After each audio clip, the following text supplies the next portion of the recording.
Hello everyone, and welcome back to another episode of Guitar Shed Videos. This is Duncan Ryan coming to you once again.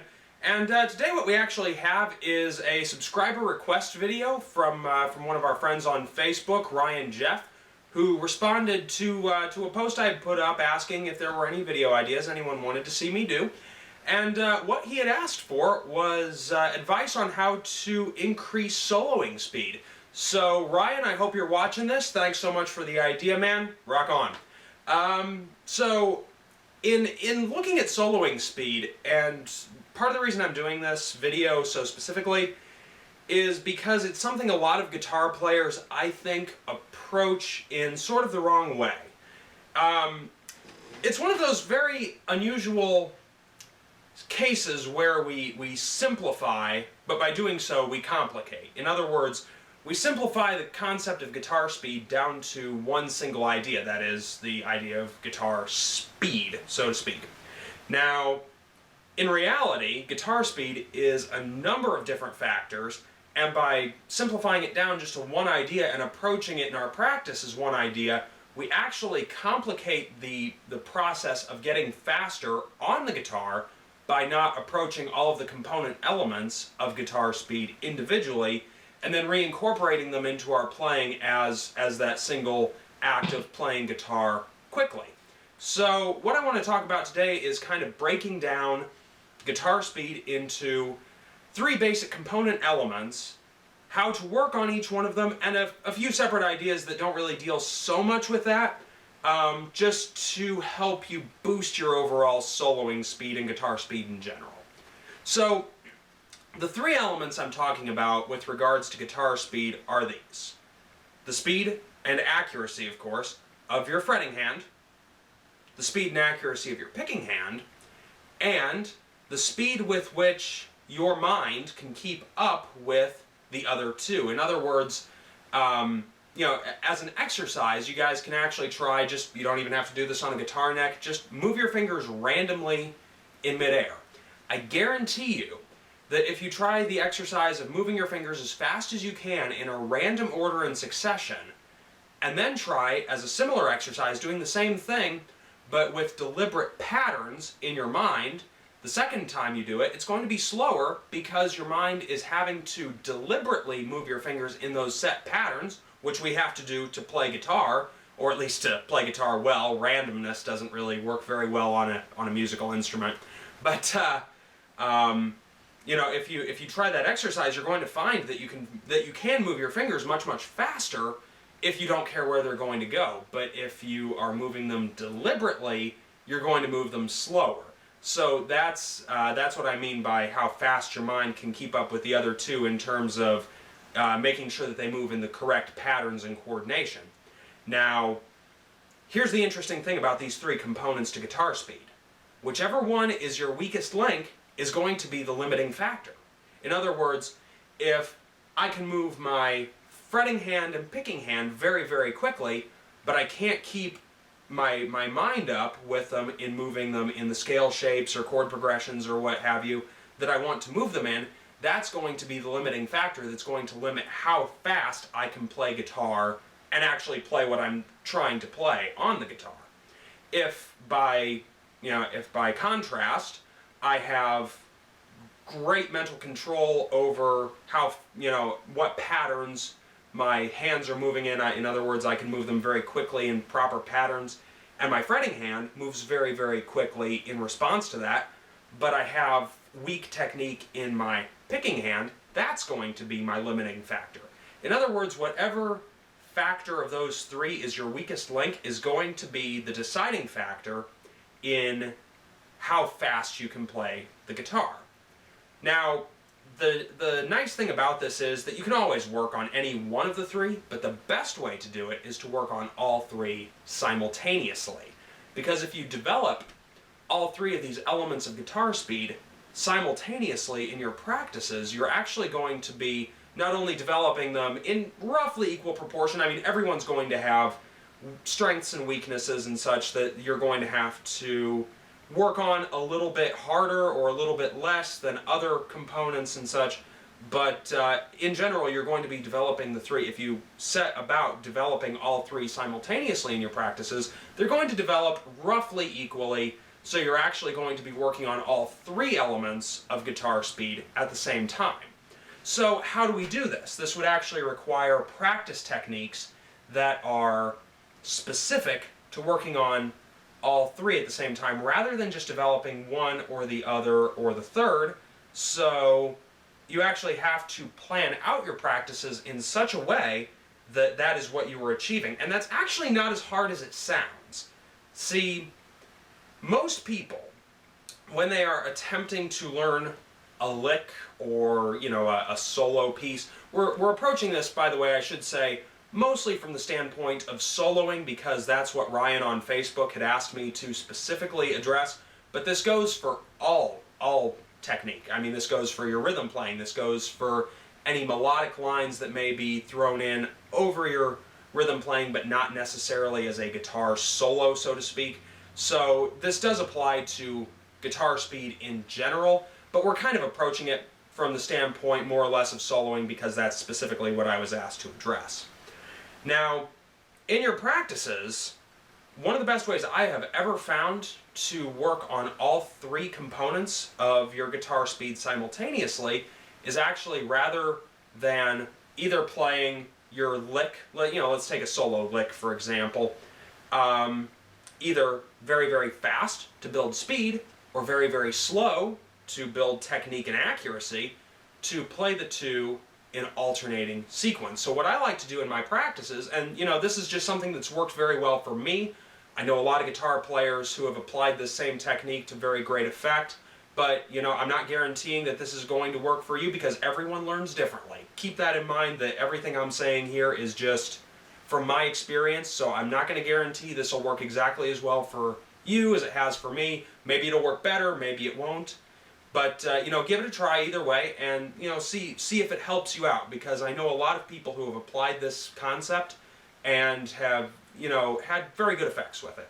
So the idea is actually to play your lick slow, then fast, then slow, then fast, then slow, then fast.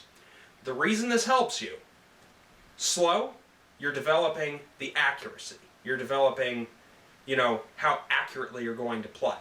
Fast, you're developing the speed on both hands. So you're actually gaining from those two of the three factors that we're looking at, the speed and accuracy of each individual hand. Now, where the third comes in, and why I say to do this in alternating series, is that when you alternate these two, you're forcing your mind to alternate back and forth between something that's easy to keep up your pattern, and something that's harder. But if you keep going back, you go to easy, piece of cake. You go to hard, a little bit tougher, but then you go back to easy. What you're actually gradually doing is you're keeping that pattern very fresh in your mind. You're keeping it to where you've just executed it perfectly. Because of course, on the slower practice portion, what are you going to do? You're going to execute it perfectly, because you're moving your fingers very slowly in order to build up the accuracy. Then when you go back to that faster practice technique, what you're going to find is that because you've just executed it in perfect order, you're actually finding it a little bit easier in a faster progression, because you're not continuously struggling to keep it up. You've just executed it perfectly. Now all you're doing is translating that faster. And the more you do this, the more times you go back and forth, the easier you're going to find it is for your brain to keep up with the coordination of your hands and execute that pattern better and better and better and better each time as you practice. So that's kind of my personal tip of technique for practice to develop the three components of guitar speed overall and as a whole. So let's actually just take a real quick break here and go ahead and show something similar to this. I'm just going to do a very simple practice lick, something you might find in in one of your own guitar solos, but I just want to do this very, very quickly and kind of show you what I'm talking about. So the practice lick itself is just a real simple, generic lick that you could find in just about any solo, something very similar to this, but it's a good practice piece.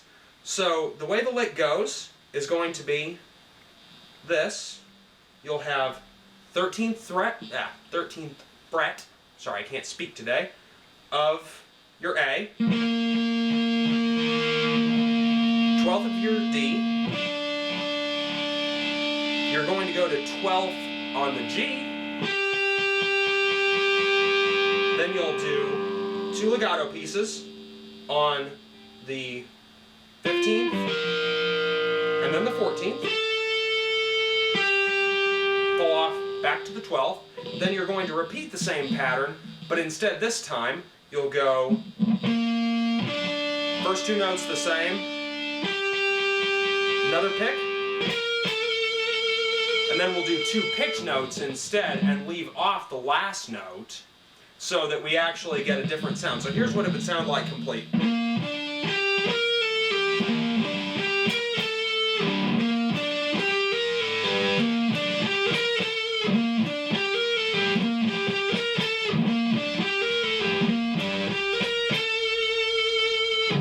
So let's try what I was just describing a moment ago to see, to kind of show you with this same exercise how we're going to do it. So we're first going to do it very slow.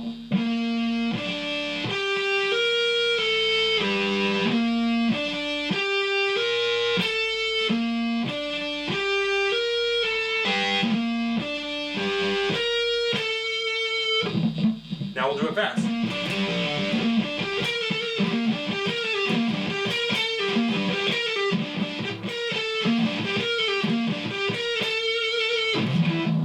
Slow.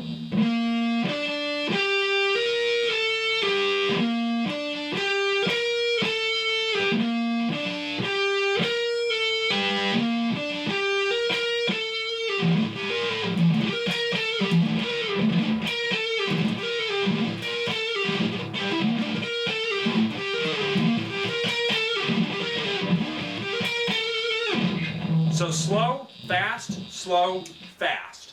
To keep in the progression of doing that.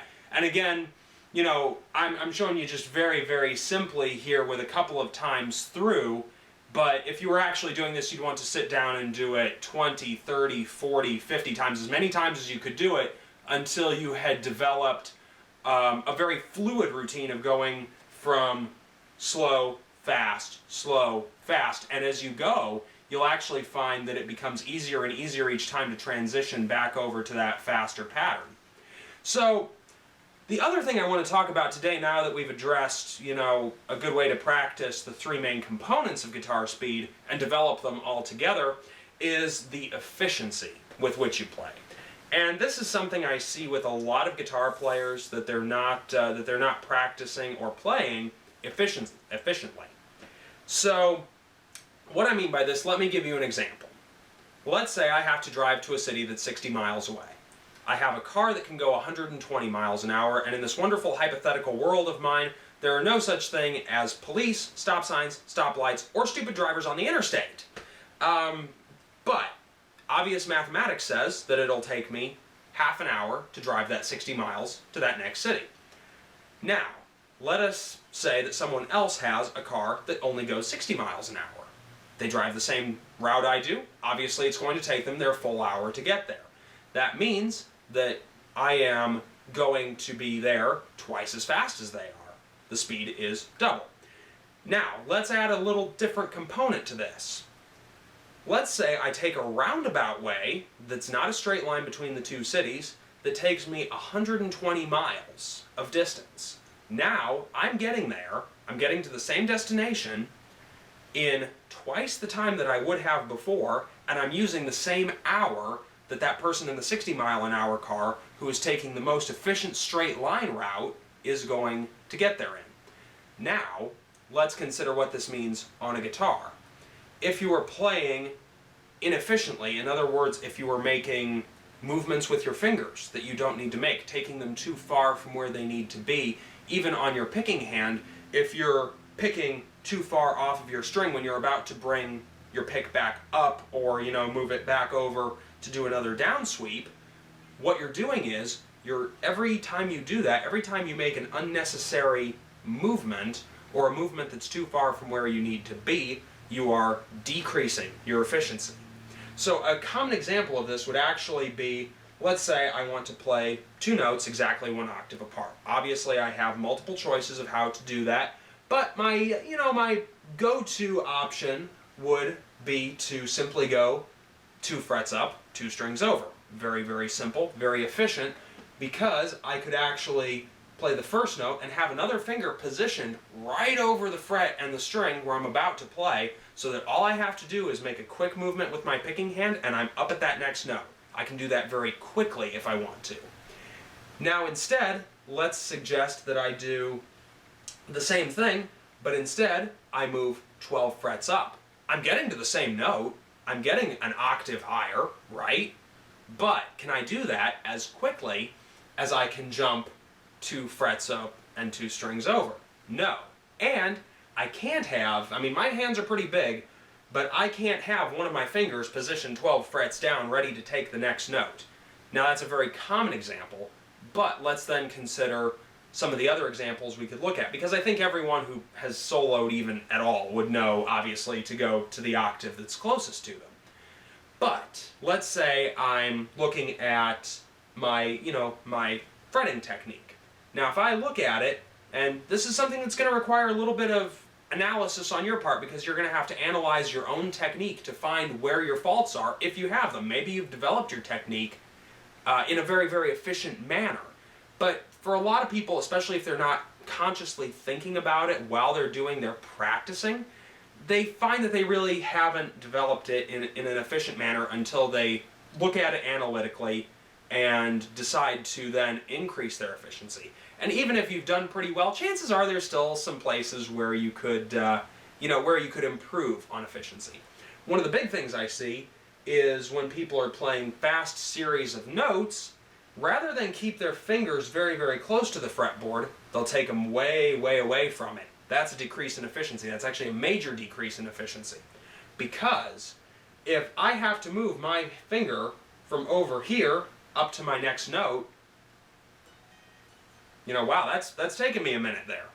Now if I only have to move it down a little tiny bit, I can do that very, very quickly. I can actually do it, I'd say probably about 5 times quicker than I can make that big jump.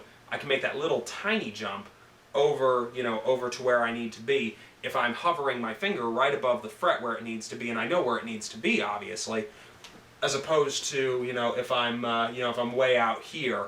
And that's something I see all the time, is that people are either going just way off the fretboard with the next finger they're going to need to use and then relying on speed to make a very quick jump, or they're raising their finger, it's still positioned above the fret, but it's way, way out here, way up above the fretboard.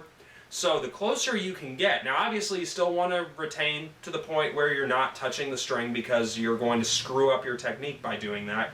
But if you can retain it to where you're just above the fretboard with that next note ready to go, you're staging yourself for the next note. That means that you're actually able to progress to the fretting of that next note much, much faster.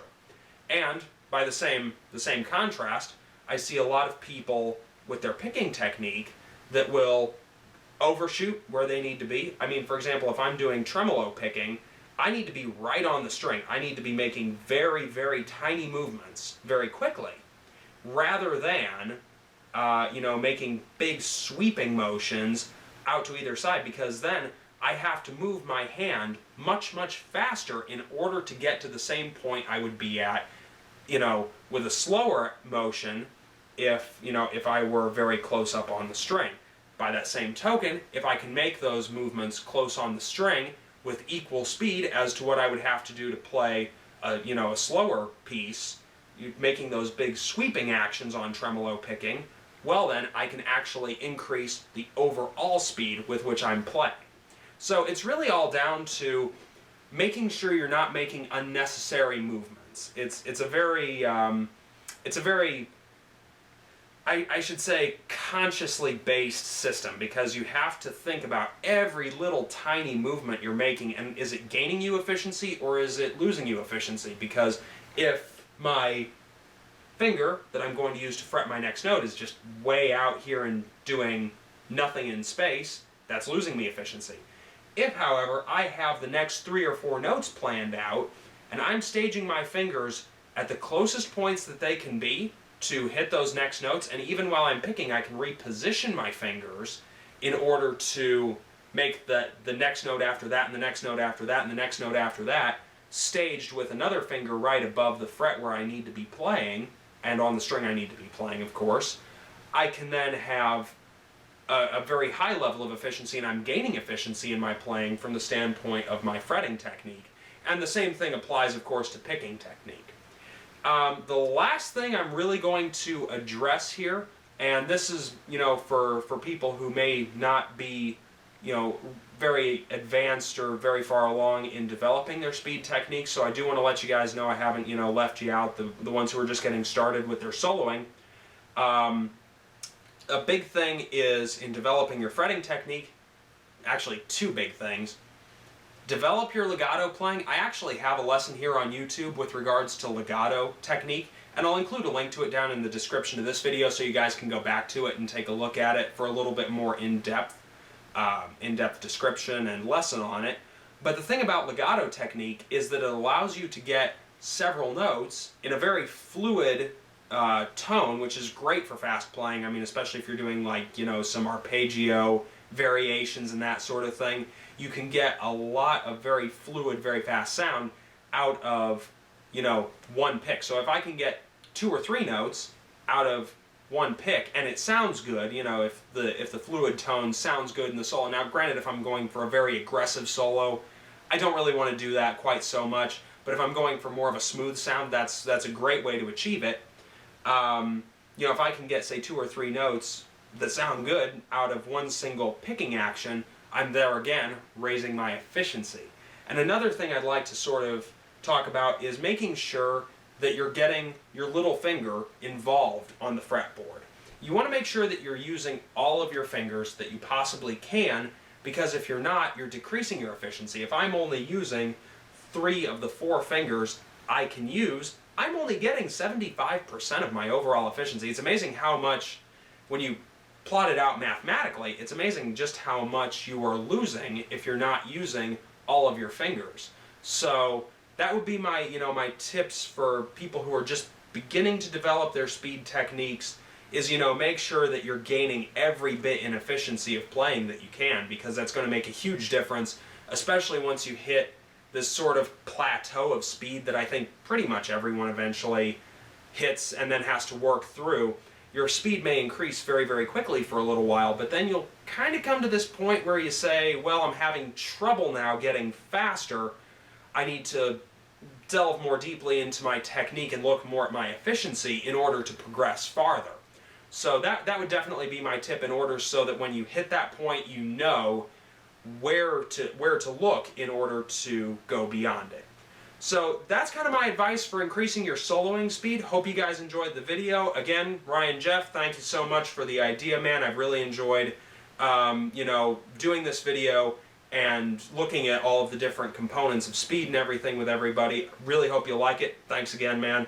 As usual, I'll include a link down to the Facebook page and the Guitar Shed website down in the description, along with the link to the video on legato technique, so you guys can all check that out.